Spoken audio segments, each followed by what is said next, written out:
mami nag-display diri og illegal, legal man tanan.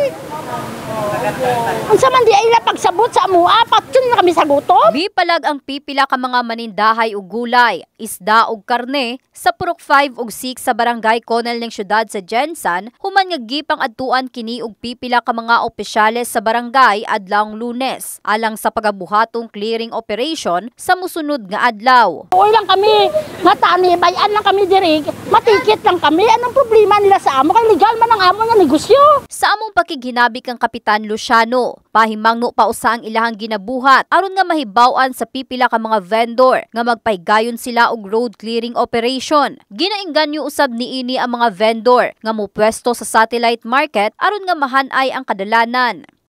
Irisa ng dimulis kay ang istorya karon dimulis na ning Tiangco. Dili pa.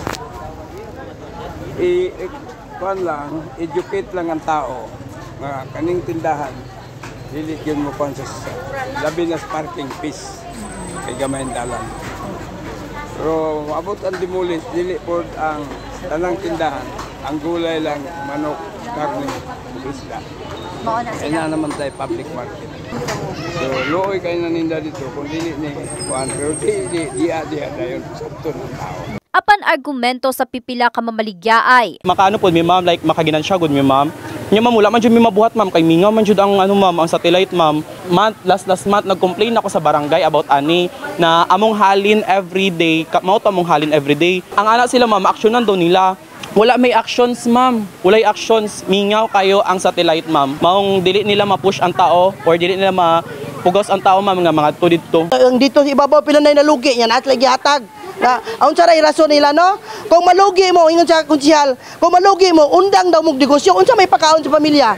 Na may gigatas be. Sa may pakaon ang pamilya maundangon kas negosyo. Wala man ka nangawat nang negosyo kag tarong. Anaa sa 14 ka mga vendor ang gipang sita. Usasab sa mga gipang himangnuan mao ang adunay illegal extension. Walaon na gyud dito sa babaw ma'am kay nag-antos jud mi diri kana sila gikan man pud na sila diri parehas ra pud mi nga kung ingon nila nga gamay lang sila og kanang income diri parehas lang man nga gamay lang jud pud og income diri wala man pud mi ingon nga nagkuan ma'am. Muna nga kanang unta karon ipatupad na jud nga ano na jud ang ordinance kay para tanan tawo mo ano na gyud maadto na gyud diri. Dugang pa ni Kapitan Palma aduna sila ginagunitang dokumento asa ginaagi gayud nila sa insaktong proseso ang tanan nilang ginahimo nga kini aprobado sa lokal nga panggamhanan sa Jensan ug usa na ka ordinansa. Kauban ang mga personay sa Traffic Enforcement Unit kon TEU Jensan. Ginasiguro nga anaa sa maayong proseso ang ilang pagpabalo sa mga vendor. Kahinumduman ang tumong sa road clearing operation, mao ang paglimpyo kun paghawa sa mga babag sa kadalanan o kalsada. In the heart of changing lives, kini si Russell Jean Mantile sa Brigada News Jensan, Brigada News.